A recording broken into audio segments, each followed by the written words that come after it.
Welcome back JP institute of coaching classes में आप सभी का हार्दिक स्वागत है। इकाई मूल्यांकन ये दूसरा नंबर, इससे पहले हमने लिया था विद्युत का धारा। आज हम विद्युत आवेश और विद्युत क्षेत्र। यहाँ 20 क्वेश्चन है, टोटल मार्क्स 20 मार्क्स के। यहाँ पे आपका पहला क्वेश्चन हम लोग देख सकते हैं कि दो आवेशों के मध्य हम लोग के परावैद्युतांक भरेंगे तो क्या होगा।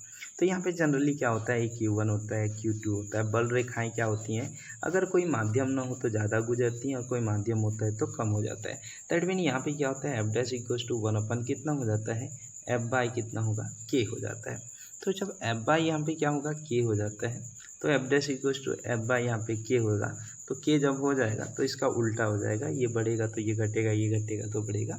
मतलब यहाँ पे क्या होगा, यहाँ पे K गुना क्या होगा, अगर कोई माध्यम रख जाए तो जो बल है वो बल क्या होगा, आपका घटने लगेगा, बल रेखाएं कम गुजरेगी, है ना। तो इस प्रकार से ये ऑप्शन आपका क्या हो जाएगा, बी हो जाता है। दूसरा नंबर यहाँ पे हम लोग देख सकते हैं कि यदि दो बलों को अगर हम लोग क्या कर देते हैं, बीच की दूरी आधी, तो अगर बीच की दूरी आधी कर देंगे तो यहाँ से क्या हो जाएगा कि जो आपका एफ डैश होता है ना, तो एफ डैश यहाँ पे हम लोग करेंगे तो 1/4 पाई एप्सिलॉन नॉट, है ना।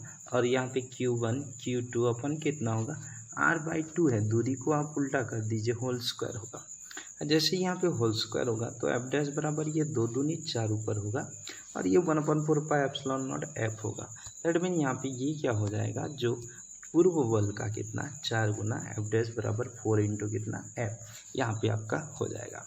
प्रश्न तीसरा, एक समान आवेशित गोला, है ना।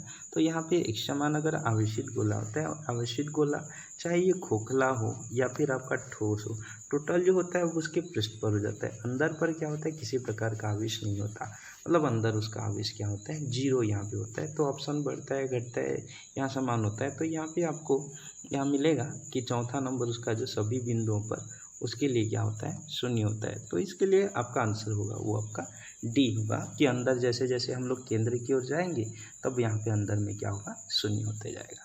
ठीक है। अगला यहाँ पे प्रश्न नंबर कि विद्युत द्विध्रुव में मध्य बिंदु से ये R है, लंबा वक्त ऐसा लिख दे, R दूरी पर निरक्षीय स्थिति में आपका स्थित किसी बिंदु पर विद्युत क्षेत्र और वैद्युत द्विध्रुव। तो विद्युत क्षेत्र और वैद्युत द्विध्रुव के बीच का कोण क्या होता है, देखिए ये प्लस होता है, ये क्या होगा माइनस। तो इसकी दिशा वैद्युत द्विध्रुव का प्लस से माइनस होगा। अब निरक्षीय स्थिति में करेंगे तो यहाँ पे E1 का डायरेक्शन, यहाँ पे क्या होगा E2 का डायरेक्शन, तो यहाँ आपका क्या होगा E का डायरेक्शन होता है। तो इस रिजल्टेंट और यहाँ पे ये दोनों एक दूसरे के पैरेलल हैं, तो थीटा इक्वल्स टू कितना होगा, 180 डिग्री यहाँ पे होगा और इसीलिए ऑप्शन नंबर ए उसका क्या होगा, आंसर होगा। ठीक है। प्रश्न नंबर आपका 5 होगा कि विमीय सूत्र क्या होता है। तो यहाँ विमीय सूत्र इस प्रकार से होता है, अगर आप निकालना चाहें तो 1/4 pi epsilon not Q1 Q2 अपन कितना R स्क्वायर कर सकते हैं। तो यहाँ एप्सिलॉन नॉट बराबर क्या हो जाएगा, ये Q1 Q2 बाई कितना एफ आर स्क्वायर। तो यहाँ इसका 80 इसका आपका बल का यहाँ दूरी सबका मान रखोगे तो ऑप्शन नंबर डी होता है। अगला यहाँ पे बोलता है कि धातुओं का जो परावैद्युतांक होता है वो कितना होता है। तो धातुओं का परावैद्युतांक अनंत होता है ना। तो यहाँ पे क्या होगा, अगर Q1 Q2 के बीच अगर लेंगे तो यहाँ कोई और बल नहीं बचेगा, धारा बच जाएगा। तो यहाँ बल जो होता है वो एक तरीके से 0, तो परावैद्युतांक बराबर एफ डैश बटे एफ, तो ये 0 होगा। और जब 0 ये हो जाएगा तब यहाँ पे क्या होगा, जो के का वैल्यू है वह कितना होता है, अनंत आपका हो जाएगा। यहाँ पे 7वां नंबर विद्युत क्षेत्र की तीव्रता का मात्रक, तो ये न्यूटन प्रति coulomb, volt metre, joule metre ये होता है, पर यहाँ पे ऑप्शन नंबर बी जो होता है वह नहीं होता। तो आंसर सही आंसर आपका क्या होगा, बी यहाँ पे होगा। यहाँ पे आपका नाभिक में कूलम, है ना, तो नाभिक पर बोल रहा है ना। नहीं तो आप लोग ये जानते हैं कि कोई भी चीज़ जो होती है वो विद्युत रूपेण उदासीन। तो n बराबर आपका 7 है ना, तो ये q बराबर है नहीं 7 गुणा कितना 1.6 गुणा कितना होगा 10 का घात ऋण कितना 19। ठीक है। तो यहाँ पे 10 का घात ऋण 19 आपका हो जाएगा। तो Q बराबर आप करेंगे तो 7 को 42, है ना, और यहाँ पे क्या हो जाएगा, अगर हम लोग 7 को 42 करेंगे तो यहाँ पे आपका आ जाएगा 7 को 42 कर दो, 7 एकम 7 4 11.2 गुणा 10 का घात ऋण कितना 19। एक घर आपका बढ़ जाएगा तो लेफ्ट आएंगे तो बढ़ेगा, तो ये हो जाएगा 1.2 गुणा 10 का घात ऋण कितना 18। सॉल्व कर सकते हैं आप लोग, है ना। तो यहाँ पे आपको दिख रहे हैं ऑप्शन नंबर जो सी है वो उसका क्या होगा, सही आंसर हो जाएगा। ठीक है। आगे यहाँ पे देखेंगे 9वां नंबर, मुक्त आकाश में प्रोटॉन पर लगने वाला जो बल होगा वह कितना होगा। तो यहाँ पे जैसे आप लोग देख रहे हैं कि यहाँ पे r बराबर दिया है ना, 20 सेंटीमीटर। सेंटीमीटर को मीटर में 10 का घात ऋण 2 है ना, 2 गुणा 10 का घात ऋण 1 है ना। इस प्रकार से आप इसको हल करेंगे। अब यहाँ पे फॉर्मूला तो आप जानते हैं, f बराबर 9 गुणा 10 का घात कितना 9, और यहाँ से Q1 Q2 अपन क्या कर सकते हैं,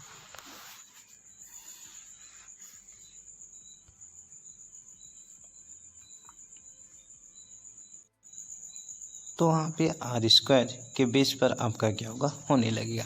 तो आप इस चीज़ को आपका Q1 की जगह Q1 Q2 1.6 upon are square इन सब का वैल्यू को यहाँ पे रखते हैं, तो यहाँ से आपको एक बल का वैल्यू मिलेगा। आप इसको न्यूमेरिकल क्वेश्चन है, इस न्यूमेरिकल क्वेश्चन को आसानी से आप हल कर सकते हैं, है ना। तो इसमें जो आंसर है, आंसर ये इस प्रकार से इनमें से कोई नहीं इसका आंसर आता है। आप हल करेंगे फिर आपको पता चलेगा। अगला यहाँ पे 2 बल रेखाएं एक दूसरे को नहीं काटती, क्यों, है ना। तो याद रहे 2 बल रेखाएं एक दूसरे को कभी नहीं काटती।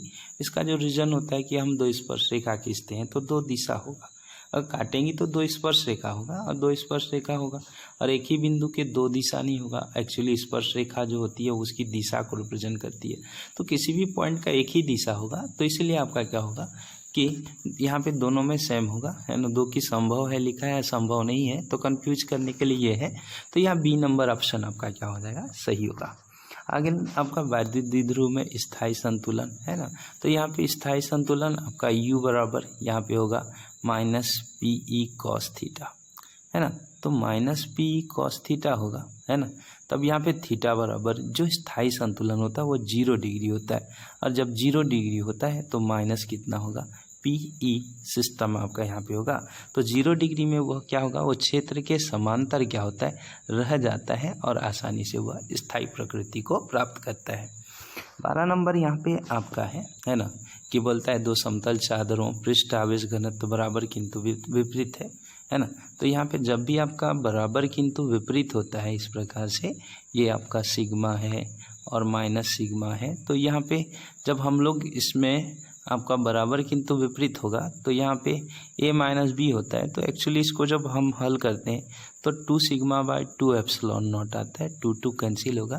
तो यहाँ सिग्मा बाई कितना हो जाएगा, जो एप्सिलॉन नॉट होगा वो ऑप्शन नंबर कितना होता है, ए, उसका क्या हो जाएगा, आंसर आपका हो जाएगा। आगे यहाँ पे निम्न में से सजातीय आवेश, तो सजातीय आवेश जब हो जाएगा तो देखिए Q1 यहाँ पे ऑप्शन नंबर जो बी है वो सही होता है ना। तो यहाँ पे क्यों सही होगा, देखो अगर 5 है और 5 है, 5 × 5 = 25, तो 25 आपका ग्रेटर देन 0। अगर ऋण 5 है, ऋण 5 है तो भी आपका क्या होगा, 25 ग्रेटर देन 0। तो Q1 Q2 ग्रेटर देन 0, ये आपका ऑप्शन नंबर कितना हो जाएगा, बी, यहाँ से इसका आंसर होगा। अगला नंबर यहाँ पे बोलता है रेजिनी, निम्न में से रेजिनी। रेजिनी मतलब आपका यहाँ पे बेंजामिन फ्रैंकलिन ने कहा था कि रेजिनी को आपका ऋणावेश कहा जाता है और काचाब को क्या कहा जाता है, धनावेश। तो रेजिनी आवेश आपको घुमाने के लिए क्या गया है, तो रेजिनी आवेश मतलब आपका ऋणावेश किस में होता है, तो यहाँ पे जो ऋणावेश होता है वो आपका रबड़ की छड़ में क्या होता है, ऋणावेश होता है। आगे है कि वायुयान के जो टायर होते हैं कुछ चालक बनाए जाते हैं, तो कुछ चालक बनाए जाते हैं, इसका सीधा सीधा है कि उसमें क्या होगा, घर्षण होता है रनवे और टायर में, तो आवेश प्रेरित होता है, वो प्रेरित आवेश का होता है पृथ्वी में चला जाता है। तो इस प्रकार ऑप्शन नंबर सी उसका क्या होगा, सही होगा। किसी पृष्ठ से गुजरने वाले बल रेखाएं अधिकतम होंगी। ध्यान दीजिए, अगर पृष्ठ से बल रेखा अगर गुजरेगा तो सबसे पहले क्षेत्र सदिश होगा, है ना। तो इस समय स्थिति में क्या होगा, विद्युत क्षेत्र आपका पृष्ठ के समांतर हो तो आपका कम होगा। तो ये ऑप्शन नंबर सी होगा, विद्युत क्षेत्र और पृष्ठ क्या होगा, ये अगर अविलंब है और यहाँ पे क्या होगा, ये उसका विद्युत क्षेत्र है, ये ई और ये उसका ds है ना। तो ये दोनों एक दूसरे के समांतर होंगे तब ये अधिक होगा, या फिर पृष्ठ के साथ लंबवत यहाँ पे बोल सकते हैं। अगला है विद्युत फ्लक्स क्या राशि है, तो है ना, तो विद्युत फ्लक्स जो होता है वो phi E=E.ds होता है, E.ds मतलब यहाँ पे भी ये दोनों सदिश है, लेकिन यहाँ पे क्या होगा, इनका अदिश गुणनफल होता है, इसलिए ये एक अदिश राशि आपका होता है। अगला यहाँ पे 2 नियत बिंदु प्लस ई और आपका +4e से आपका तीसरा बिंदु कहाँ पे रखें कि वह संतुलन में हो। तो ये आप लोग इसका न्यूमेरिकल क्वेश्चन हल करना आता है कि यहाँ पे अगर +4e है +e है और यहाँ से दोनों के बीच की दूरी कितनी है, a है, तो मान लेते हैं यहाँ पे x दूरी आएगी, है ना, और यहाँ पे कितना होगा a माइनस कितना x। तो दोनों के बल को आपको क्या करना है, बराबर, और इसको हल करेंगे। तो आफ्टर सॉल्यूशन यहाँ पे एक छोटी सी मिस्टेक है कि यहाँ पे ऑप्शन में ये लिखते समय ये हो गया कि इसका अर्थ ये कि 1/2 इंटू ए है, ये नॉट, ये हालांकि लिख दिया गया है, इसका अर्थ ये नहीं है, इसलिए थोड़ा कन्फ्यूजन ये क्वेश्चन में बहुत लोग होंगे। तो यहाँ 2/3 भी करें इंटू कितना आएगा, ए आएगा, 4/3 भी करें इंटू कितना आएगा, ए है, ये इस प्रकार से है ना।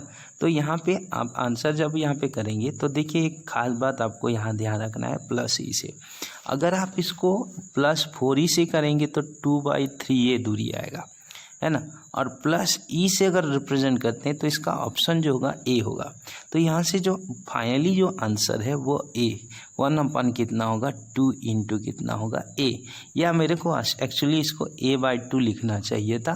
तो ये क्वेश्चन कुछ लोग डाउट हुए होंगे। हाँ, ये ऑप्शन बी भी देखिए सही है, लेकिन ये ऑप्शन बी +4e से होगा, लेकिन मैं ई से बोला हूँ, तो इसलिए ऑप्शन नंबर ए उसका क्या होगा, आंसर होगा।